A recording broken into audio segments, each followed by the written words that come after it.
how to survive a stressful or distressing situation without making it worse. When we're faced with a distressing situation, whether that's an argument with a partner or a work crisis, our mind begins to tell our body that we're under threat. And our body responds by going into flight and fight. So our heart starts beating faster, adrenaline is being pumped around our body, breathing speeds up.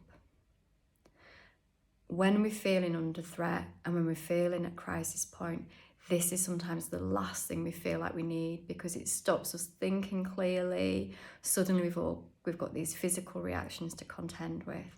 So the technique I'm going to talk to you about today helps put the brakes on that. It's an amazing technique and it's called TIPP. It stands for temperature, intense exercise and paced impaired breathing. So number one, we want to put the brakes on flight and fight. So the gold standard of doing this is to trigger off some other bodily response. And the response that we're going to trigger off is called the mammalian dive response. The mammalian dive response occurs when our body thinks it's diving in cold water.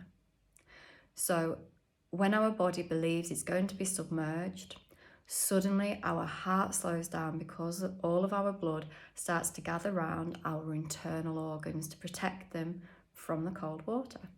So how do we set this off without actually diving into a lake, Mr. Darcy style, or jumping into a freezing cold shower, which you're free to do if you want? The best way to do this is to fill a bowl with cold water, hold your nose, hold your breath and submerge your face in it. And do this 2 or 3 times if you can for 30 seconds at a time. And notice the difference. It's not going to stop feelings altogether, but it's going to apply the brakes. So that's the first thing that you do. You attend to your temperature. If you're at work or you've not got, a bowl of water to hand, you might be out and about, improvise.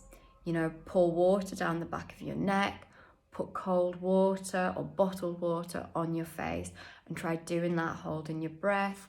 Run cold water under your pulse points. But the gold standard is filling a basin with water and submerging your face in it while you hold your breath. So number 2, there's still going to be some surplus adrenaline, so we need to make use of that, okay?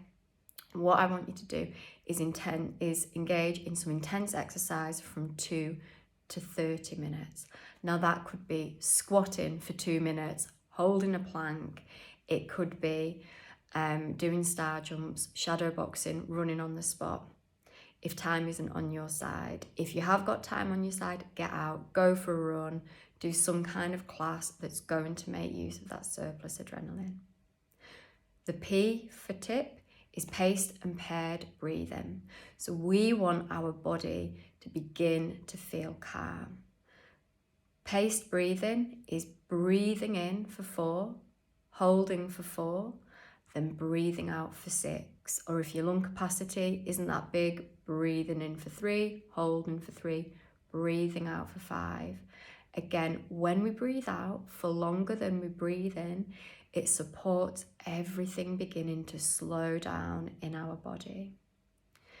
The last bit of P, which is paced and paired breathing, is the paired bit.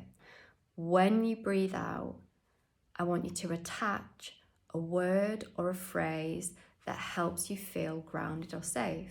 So it could be on your out breath, you say to yourself, this is going to be okay. I am going to get through this. Or you might just want to say the word calm. But if you practice your paced and paired breathing for 5 minutes, really focusing on it, and you've followed all of those stages in between, attending to your temperature, doing something intense to attend to the surplus adrenaline, you are going to put the brakes on that flight and fight. and that is really going to reduce your risk of acting on impulse or engaging in any destructive behaviours when you feel distressed. Good luck, and that is a tip from one of my favourite therapies, which is DBT. Take care.